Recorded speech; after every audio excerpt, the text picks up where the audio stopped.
Hey guys, it's Mitch. How's it going? Well, we might be done with Walt Simonson's run on Fantastic Four, but that does not mean that we're done with Walt Simonson comics. Not by a long shot. One of the interesting things about this channel is that it's let me kind of pick up on a whole bunch of comics that I always wanted to get around to reading and never, got around to. So today we're going to take a look at Walt Simonson's first creator-owned comic, harkening back to how he got into comics in the first place. We're looking at Star Slammers #1. So just before we get into it, if you enjoy the channel, if you feel like you might want to help out a little bit, go subscribe to my Patreon. Links are in the description, gives you early access to everything I do, helps out the channel, helps to buy new comics. So we've gone over this a little bit before, back in the Cyberforce #0 review, I think, with how Walt Simonson got into comics. You know, he started out going to school wanting to be an archaeologist, never quite got there. Did get a degree in geology, apparently. From there, he decided to get a degree in fine arts at Rhode Island School of Design, and he decided that his thesis was going to be a comic book called Star Slammers, which is sci-fi mercenary stuff.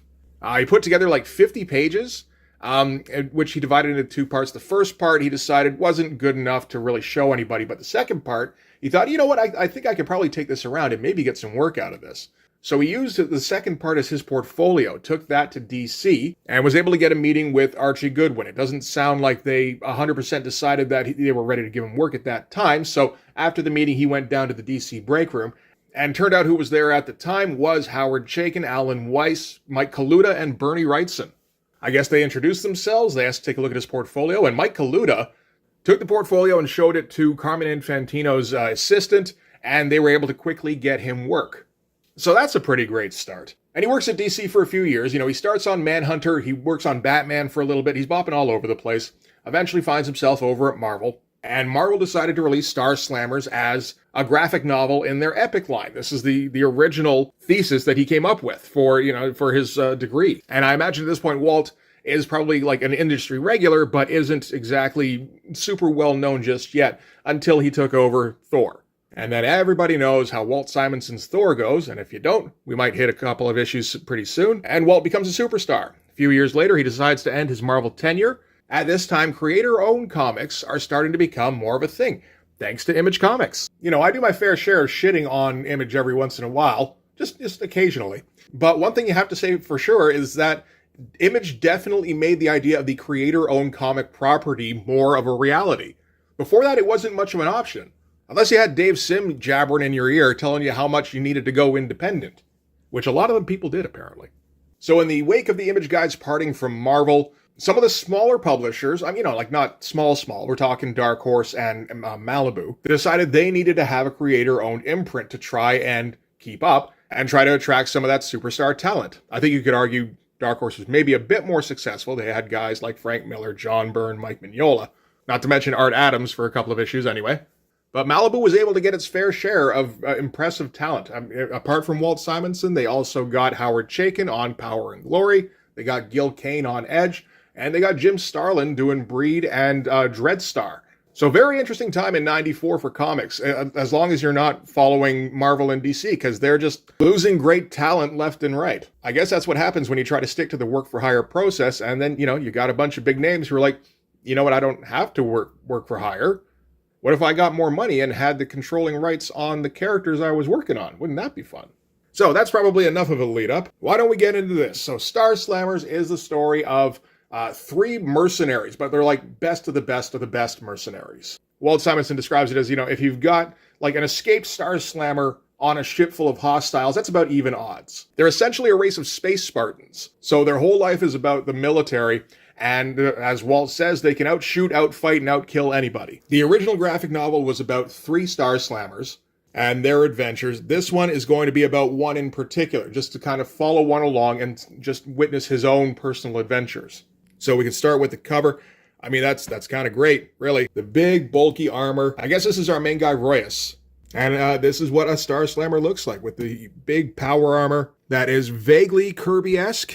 Particularly, I was thinking in the shoulder pads and everything. Walt likes to use kind of basic shapes when it comes to design elements, so you get a lot of squares and circles all over the place, but it always works in his style. Going with thick outlines and then thinner lines. And yeah, I always think it's important to check out how masters like Walt handle things like separating a figure from the background. So a really thick outline and then all sorts of detail in thin lines That definitely seems to work. You can see where he transitions from a thick to a thin line up here too. There's that great Walt metal texture that Jim Lee stole. I don't blame him. I try to steal it as often as I can. And we're going to see, this is at the beginning of the digital color era. Apparently Walt isn't too happy with how the digital colors turned out in this. I can kind of see it. I mean, I think this would be more interesting in the traditional 4-color style, actually. I think it would be a more over-the-top image. You know, you go with like the naturalistic colors all over the face here, going with some naturalistic lighting. At least the separate colors are fairly intense, so that's good. They didn't dull it down or anything, but still, I think it would have been interesting to see this as, you know, like the way they would have colored Fantastic Four just a couple of years before this. All right. So, created, written, penciled, and inked by Walt Simonson. Also, of course, lettered by John Workman, good times abound, and blah-de-blah-de-blah. I don't know any of these names, so that's okay. So we're going to start things off, and this is our main guy. This is Royus. We haven't been told this just yet, but it turns out Royus has been captured and has been deeply tranquilized. They've also, you know, obviously completely bound him because he's one of the most dangerous people in the universe. And we're going with that kind of pseudo-Kirby look with all the tech that Walt loves. Going pretty thick on the inking in here, not differentiating very much in the line weights.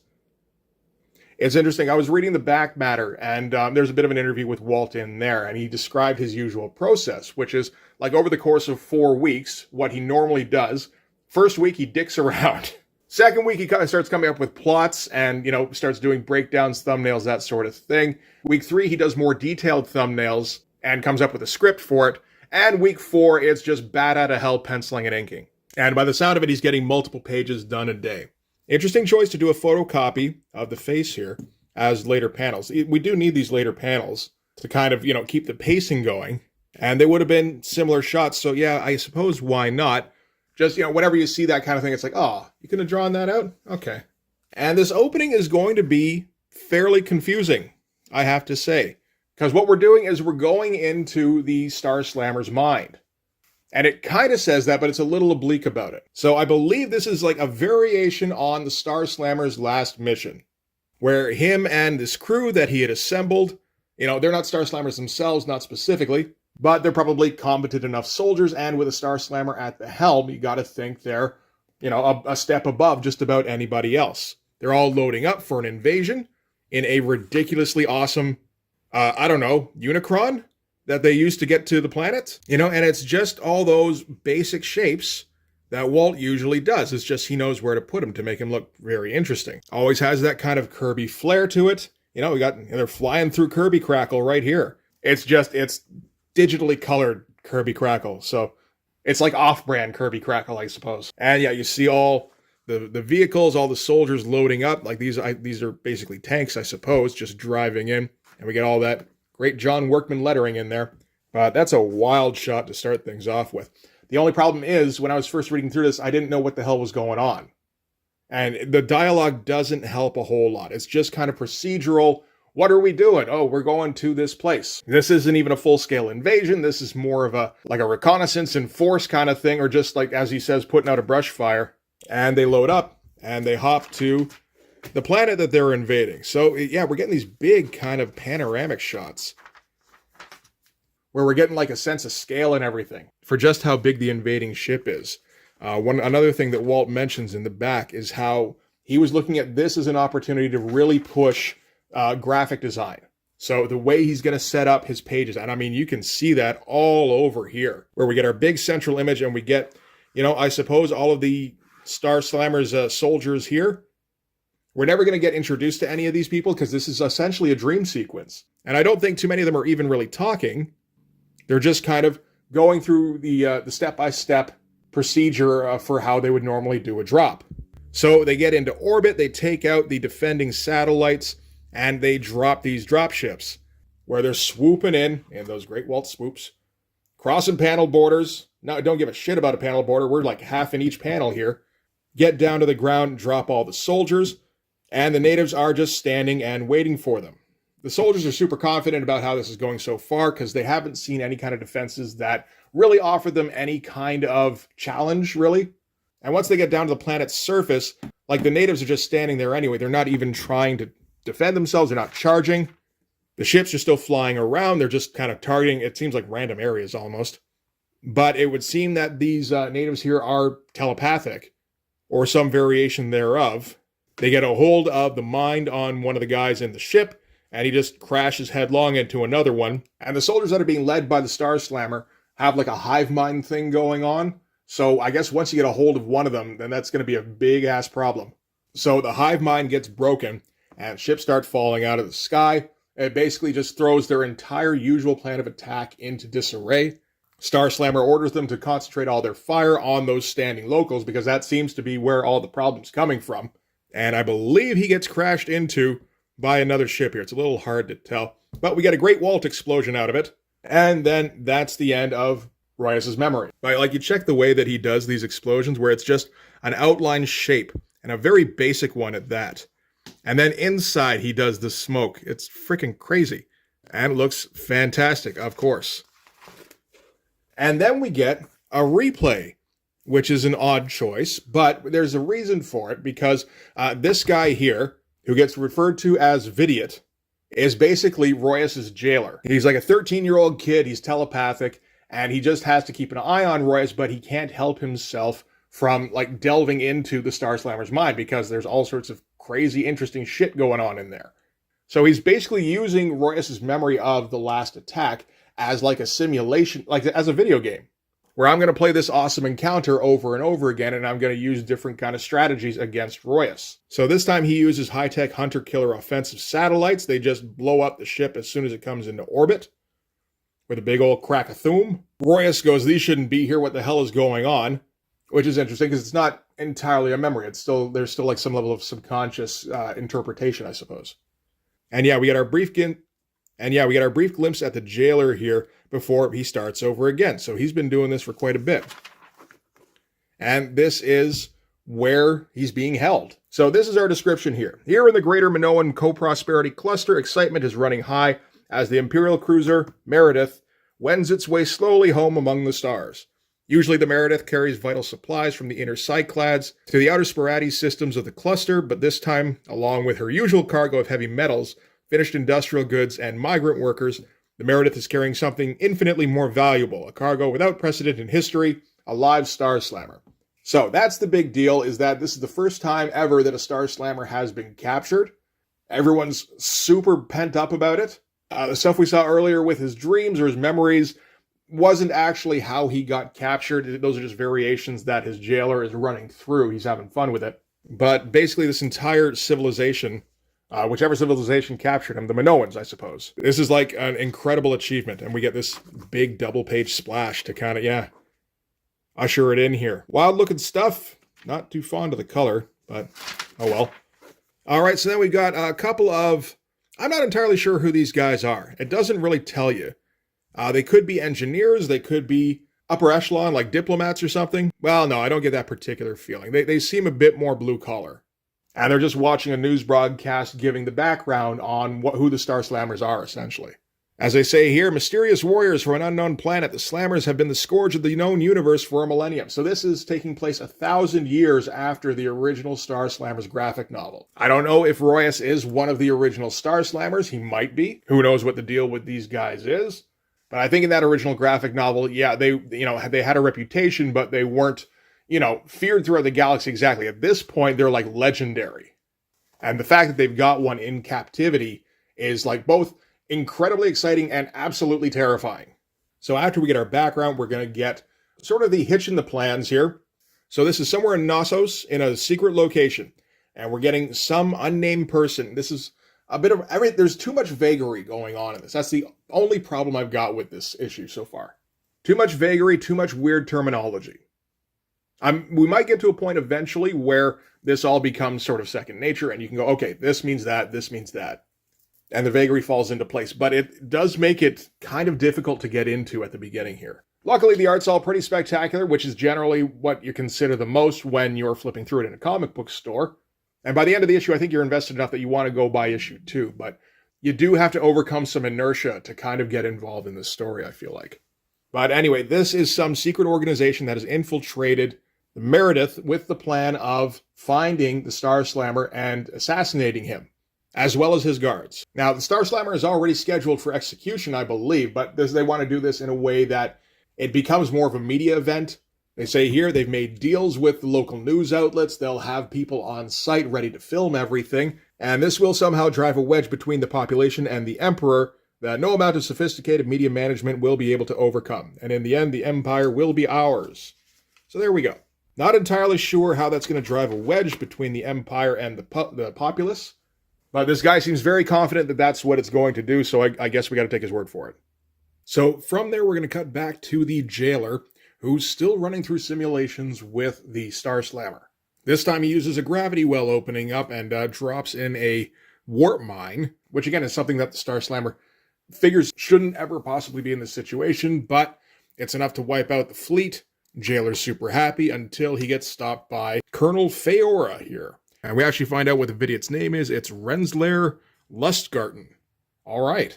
And anyway, Feora is going to chew out Lustgarten here for abusing his position because he's not supposed to be doing this. Like, he's particularly not supposed to be interacting with the prisoner, particularly because it's a Star Slammer.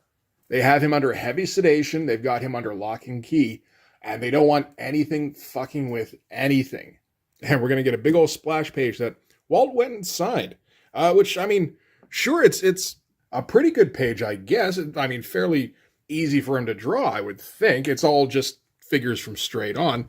Personally, I would have thought you'd go with, like, this here. Something like that. But all right. Anyway, she keeps kind of giving him shit, and he keeps being an asshole back because he's in a favored position. He's the Emperor's private accessory, and he's a 12th level telepath and all this shit. And tries to zap her with his telepathic powers, but apparently that does absolutely nothing to Colonel Feora, and she's able to put him in his place pretty quickly and then move on. From there, we're going to follow Feora around as she goes to a bar next. Why not? And her guards are going to keep discussing the Star Slammer, and her guards are like, well, what's the big deal? You know, he's as imprisoned as somebody can get.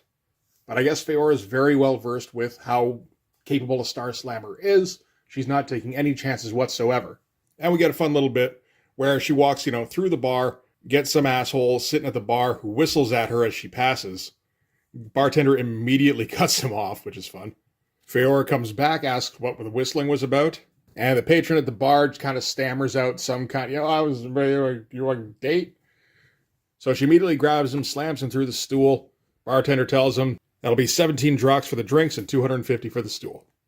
That's what you get. Oh, and this thing here was the Bravura Gold Stamp Program.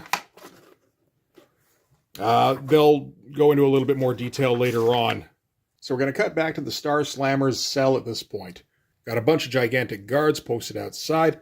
Doesn't matter because somebody's decided to infiltrate the prison section here. They're going to start by killing off all the guards from, I guess, the shadows or something. We're not really entirely too clear where they're even shooting from. And I mean, Walt's kind of going for some easy pages here. They're still pretty cool looking at least. But yeah, nothing super difficult going on. I just gotta make a note of that. I mean, like, I'd never have a problem with Walt going with an easier page. I imagine a lot of the time it's because he's just trying to get the page done so he can move on to the next one. Walt's a seasoned pro at this point. Sometimes you're just gonna fall back on cliches. It's just that he said he wanted this to be pushing the envelope in terms of graphic design. And I mean, he's done that a couple of times here and there, particularly that spread at the beginning. Well, the multiple double spreads at the beginning. There's a whole lot of it going on. This stuff, well, not so much. Still looks pretty cool, though.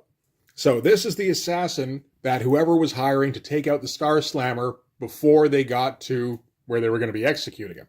After he's done killing off all the guards, he breaks into the cell and gets right up close to the Star Slammer. Right when he gets the knife in range, though, like right up against his face, Royas wakes up, and we get a flurry of action here that we're not quite privy to. But this is only issue 1. This is all about building things up. Meanwhile, back with the Warden again, Lustgarten. Still doing the simulations, even though he's been told off, told not to. We are getting some of that design element when it comes to anything to do with the Warden, really. So that's cool. So yeah, he's like halfway through a simulation when all of a sudden he gets kicked right out. And he's kind of lying there for a second going, what the fuck even just happened?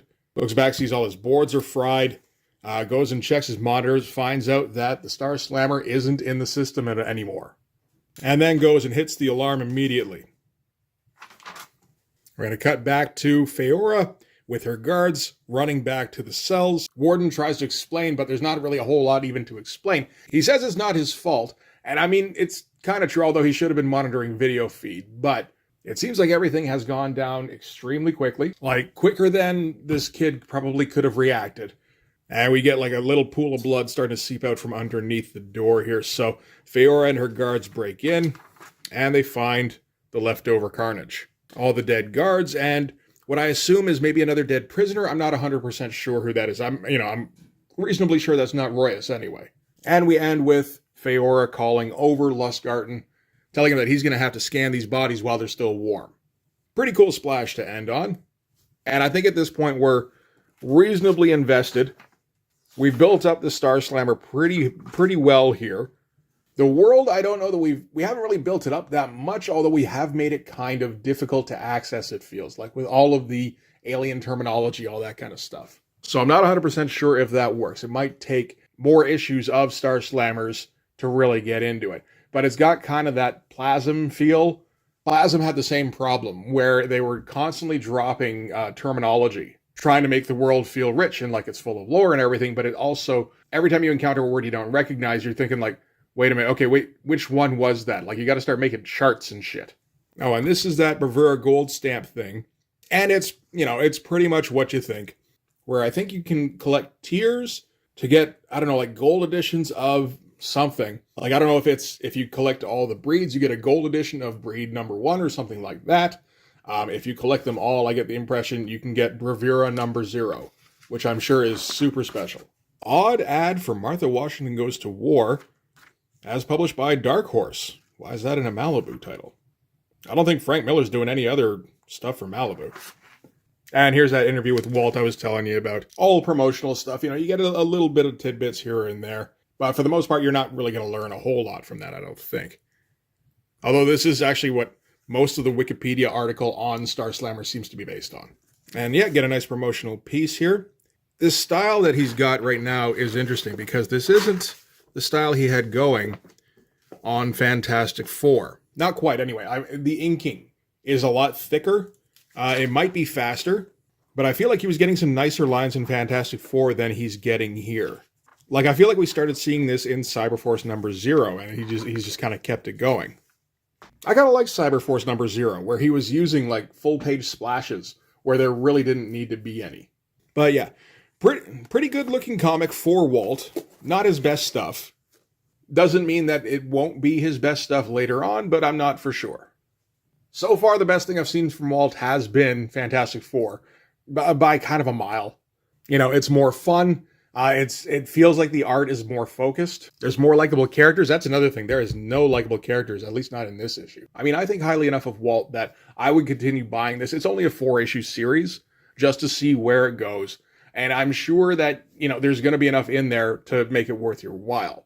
But not necessarily the most auspicious start, I don't think. Which I'm not happy to say. I mean, there aren't a ton of Walt Simonson comics out there. And, you kind of hope that you're going to be able to just slap down any Walt Simonson comic and go, yes, this is the best Walt Simonson comic. And it's like, it varies. Also, not a good font. I mean, I think this is the original font, but like, you probably should have come up with a better font than that. I imagine this is based off of Walt's font on his original portfolio. So, probably something that he would have made up himself. But yeah, you gotta come up with something a little bit more eye-catching, I think. Pretty sure John Workman could have come up with something if you wanted him to. So yeah, that's going to be it for Star Slammers. Pretty good, not Walt's best. We're going to be taking a look at some of Walt's best pretty soon, actually. But for this one anyway, that's going to do it. Thanks very much for watching. If you like this video, please hit like, hit subscribe, hit the notifications so you know when the next one's coming out. Go over and subscribe on my Patreon. Gives you early access to everything I do, from the Blood Force stuff to the YouTube videos before they get uploaded to YouTube, as well as some Patreon exclusive content. You can also follow me on Instagram and DM me there for commissions, and you can join the Blood Force Discord server. But yeah, that's going to do it. Thanks again for watching, guys. I'll see you in the next one. Bye-bye.